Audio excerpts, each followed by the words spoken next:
네, 반갑습니다. 백이나 변호사입니다. 오늘은 집회에서 체포를 당할 때 주의할 점에 대해서 말씀드리겠습니다.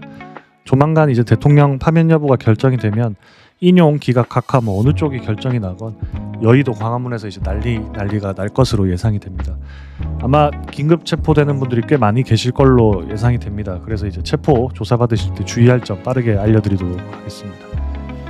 우선 체포 과정에서 다소간의 경찰과의 실랑이는 괜찮습니다. 그렇지만 그 과정에서 경찰을 폭행하게 되면 공무집행 방해 혐의가 추가가 됩니다. 그래서 격렬하게 저항하지 마시고 차라리 연행되는 것이 낫습니다. 다음으로 경찰이 체포를 할 때 미란다 원칙을 고지하였는지를 기억하셔야 됩니다. 한국형 미란다 원칙은 피해 사실의 요지, 체포 구속의 이유, 변호인을 선임할 수 있음, 변명할 기회를 제공, 마지막으로 진술 거부권 있음, 이렇게 총 5가지를 고지하여야 합니다. 체포 대상자를 제압한 직후에 미란다 원칙을 고지하는 건 괜찮지만 경찰서에 도착한 다음에서야 뒤늦게 고지를 했다면 잘 기억해 두셨다가 변호사한테 꼭 알려주시면 되겠습니다. 대부분은 구속영장이 청구되지는 않지만 시위나 소요 사태를 주도한 인물 또는 지나치게 흥분해서 화염병, 쇠파이프 등 위험한 물건을 휴대한 사람들의 경우에는 구속 가능성이 높습니다.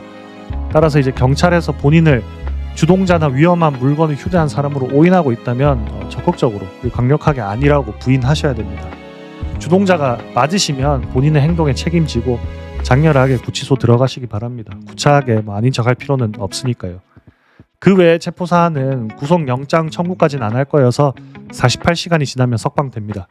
그리고 조사받을 때 주의할 점은 수사관이 욕하거나 반말하거나 폭행하거나 또 밤에 잠을 재우지 않으면 독직 폭행, 독직 가혹 행위에 해당하고 또 이런 행위에서 비롯된 진술 조서는 자백을 했더라도 오염된 증거로 증거 능력이 없기 때문에 이런 행위가 발생하면 기억해 두셨다가 변호사한테 말씀하시면 되겠습니다.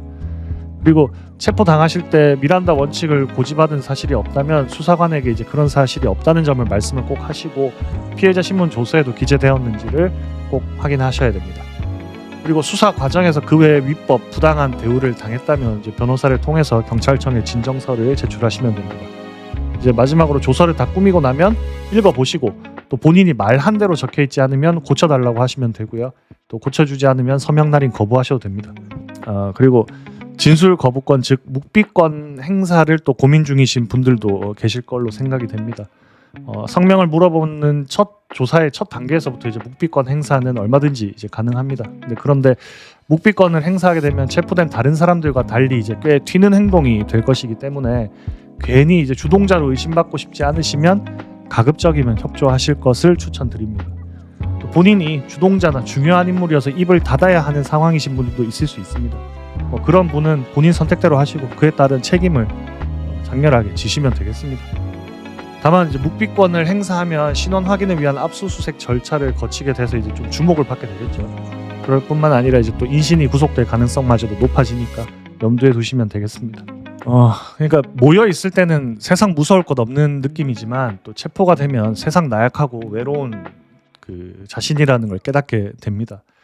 그럴 때 이 백이나 변호사 제 이름 기억해 두셨다가 연락 주시면 시간 장소 가리지 않고 보호해 드리러 찾아가도록 하겠습니다. 그렇지만 이 제 백이나 변호사를 떠올리기에 앞서서 집회나 시위에 너무 격렬하게 참여하시지 않으셨으면 합니다. 집에서 기다리는 가족들 생각하시고 적당히 목소리만 좀 높이시다가 늦지 않게 귀가하실 것을 추천드립니다. 마지막으로 드리고 싶은 말씀은 대한민국은 소수의 정치인이 지탱하지 않습니다.